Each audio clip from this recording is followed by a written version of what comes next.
करते हैं इस क्लास में हम इकोनॉमिक ग्रोथ एंड डेवलपमेंट। नाम पे जाइए, ग्रोथ एंड डेवलपमेंट, इन दो वर्ड्स लिखें। इसमें हम इसी पे फोकस करने वाले कि what is difference between growth and development. तो सबसे पहले हम बात करेंगे ग्रोथ की और फिर डेवलपमेंट की बात करेंगे। इकोनॉमिक, हम कहते हैं growth. What is this growth? Economic growth हुई है कि जब इकोनॉमी का एक पर्टिकुलर सेक्टर या कोई भी एस्पेक्ट ले लीजिए, जब वो इंक्रीज करता है, उसके अंदर कुछ चेंजेस आती हैं, वो बढ़ता है, दैट इज कॉल्ड ग्रोथ। यानी कि सिर्फ एक सेक्टर की हम बात करते हैं, किसी भी एक एस्पेक्ट की, कि अगर हम अपनी भी बात करें, ह्यूमन बीइंग की बात करें, उसकी एज है वो बढ़ती है, ये एज में ग्रोथ हो रही है उसकी। अगर हम कहें किसी एरिया का, किसी स्टेट का लिटरेसी रेट बढ़ता जा रहा है, यानी कि लिटरेसी रेट ग्रो कर रहा, ग्रोथ हो रही है। जीडीपी की मैं बात करूं कि इंडिया की जीडीपी जो बढ़ रही है, यानी कि ग्रोथ हो रही है। This is growth only. तो वही इसमें है कि increase in the economic variable, economic variable over a period of time is economic growth. किसी भी इकोनॉमिक वेरिएबल का ग्रो करना किसी इकोनॉमी में इज ग्रोथ। चाहे वो उसका कह लीजिए एग्रीकल्चर जो है, उसकी प्रोडक्शन वो इंक्रीज कर रही है, एग्रीकल्चर प्रोडक्शन। उसकी मैन्युफैक्चरिंग सेक्टर है, उसमें किसी की भी मैन्युफैक्चरिंग की आयरन स्टील जो है इंडस्ट्री की प्रोडक्शन वो बढ़ रही है, तो यानी कि वो सेक्टर, वो एक पर्टिकुलर सेक्शन जो है वो ग्रो कर रहा है। So it's a neutral term. दूसरी बात है, ये क्वांटिटी है, इसमें क्वांटिफाइएबल है, दिस इज क्वांटिफाइएबल। अभी क्वालिटी की हम बात नहीं कर रहे हैं यहाँ पे। और जो डेवलपमेंट है, जब वो मल्टी डायमेंशनल ग्रोथ होगी उसको डेवलप कहेंगे। मैं एग्जांपल दूं, मैं अगर एक ह्यूमन बीइंग की बात करूं, मैं कहूं उसकी एज वो ग्रो कर रही है, उसका वेट वो ग्रो कर रहा है, उसकी बॉडी जो वो ग्रो कर रही है, उसका एजुकेशन लेवल वो ग्रो कर रहा है, सब कुछ ग्रो कर रहा है उसका, यानी कि उसकी हेल्थ ग्रो, सब कुछ अच्छा हुआ, तो क्या हुआ? This is overall growth. तो दिस इज कॉल्ड डेवलपमेंट। इसी तरह इकोनॉमी के जब सब सेक्टर ग्रो करेंगे, हेल्थ उसका प्राइमरी सेक्टर, उसका सेकेंडरी, उसका टर्श सेक्टर सारा ग्रो कर रहा है। इंफ्रास्ट्रक्चर वो उसमें ग्रोथ हो रही है, पहले सड़कें कम थी अब ज़्यादा हो गई हैं। टेलीकॉम जो सेक्टर वो ग्रो कर गया, सारा सेक्टर डेवलप हो, तो ओवरऑल वो क्या हो गया? यानी कि अब कंट्री डेवलप कर रहा है। तो मल्टी जो वेरिएबल्स हैं इसकी हम वो बात करेंगे। तो यहाँ पे क्वांटिटी के साथ साथ क्वालिटी की भी बात करते हैं कि डेवलपमेंट इंडिकेट्स क्या है? Quality of life in economy.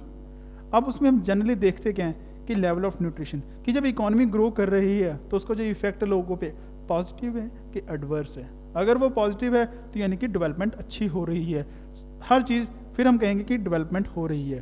तभी कहते हैं डेवलपिंग कंट्रीज और डेवलप्ड कंट्रीज, कि जो हमारे कंट्रीज हैं वो डेवलपिंग कंट्रीज हैं। यहाँ पे अभी जो ह्यूमन लाइफ है उसकी अभी उतनी जो लिविंग स्टैंडर्ड है उतना हाई नहीं हुआ, पूरे सभी जो इंडियंस हैं उनको न्यूट्रिशन जो फूड है वो प्रोवाइड नहीं हो पाता, इसलिए डेवलपिंग और जो डेवलप्ड कंट्रीज हैं वहाँ पे ये चीज़ें नहीं पाई जाती। हो सकता है rarest of the rare case हो वहाँ पे, बट वहाँ पे ये सारी चीज़ें अवेलेबल हैं। अब जैसे न्यूट्रिशन है, हेल्थ केयर फैसिलिटी है, ड्रिंकिंग वाटर है, medicine, hospital, vaccination, sanitation, education level है, तो ये क्या क्वालिटीज़ हैं वहाँ पे।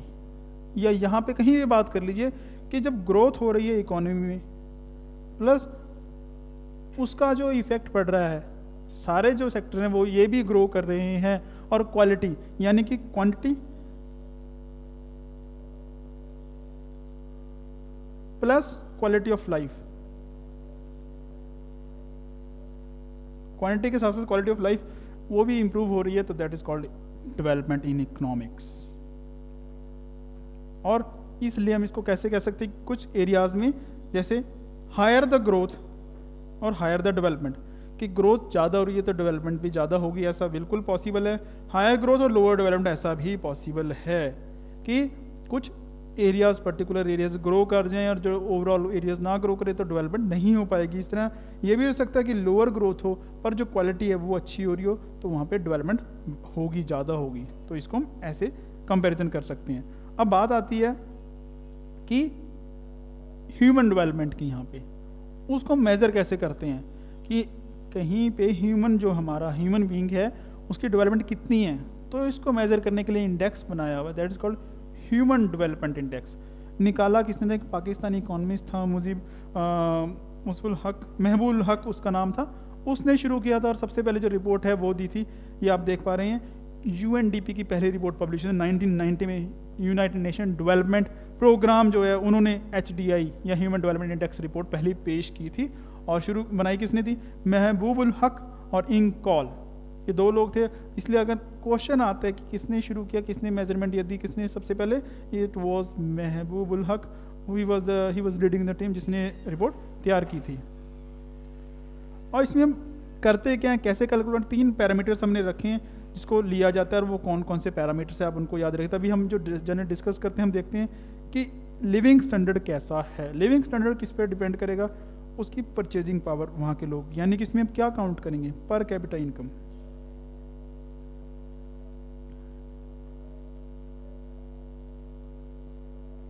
कि इनकम कितने लोगों की, इंडिया के लोग जो हैं पर कैपिटा ऑन एवरेज कितना कमा लेते हैं, क्योंकि पैसा होगा तभी वो अपनी जो बेसिक नीड्स हैं प्लस दूसरी वो पूरी कर सकते हैं। Second is knowledge. नॉलेज को हम कैसे काउंट करेंगे? 1 is literacy rate is 1। Literacy rate हमारा कितना है आज कि 65 था, 74% हो चुका है। दूसरा जो उसमें एनरोलमेंट रेशो क्या है, कितने बच्चे जो हैं स्कूल जाते हैं आज, एनरोलमेंट कितनों की है।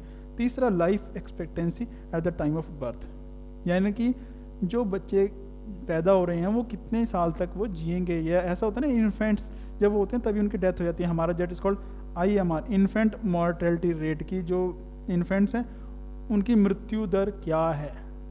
अगर वो मृत्यु दर कम हो रही है तो ये तीनों चीज़ें देखी जाती है, लिविंग स्टैंडर्ड, नॉलेज और लाइफ एक्सपेक्टेंसी। इन तीनों से हम निकालते हैं ह्यूमन डेवलपमेंट इंडेक्स। और इसमें हमने क्या रखा, स्केल रखा हुआ है 0 to 1 इज आर स्केल। ये आप देख पा रहे हैं जो 0 to 1, और इसको हम कैसे कर रहे हैं, ये 3 हमने बनाए हुए हैं, मीडियम, हाई और लो। कि 0 to अगर हम लेंगे 0.499 यानी कि हाफ से पहले, दिस इज, अगर इतना किसी का रैंक आता है दिस इज लो, वहाँ की ह्यूमन डेवलपमेंट जो ग्रोथ है वो लो है। और अगर 0.5 ले लीजिए, अब आधे से 0.799 यानी कि 0.8 से कम, तो दिस इज मीडियम। और अगर 0.8 से मैं कंप्लीट 1 तक जाता हूँ तो दिस इज हाई है। वहाँ का जो ह्यूमन डेवलपमेंट है, जो ह्यूमन बीइंग है, उनकी ग्रोथ अच्छी हो रही है, वो डेवलप कर रहे हैं। तो ये कहाँ पे जो नॉर्वे वगैरह कंट्रीज हैं, पर्टिकुलर स्कैंडिनेवियन कंट्रीज हैं, डेवलप कंट्रीज हैं, उनका जो HDI है वो 8 से ज़्यादा है उनका। और इंडिया अभी 0.5 में आता है, मीडियम में आते हैं हम, तो हमें और इसकी ज़रूरत है।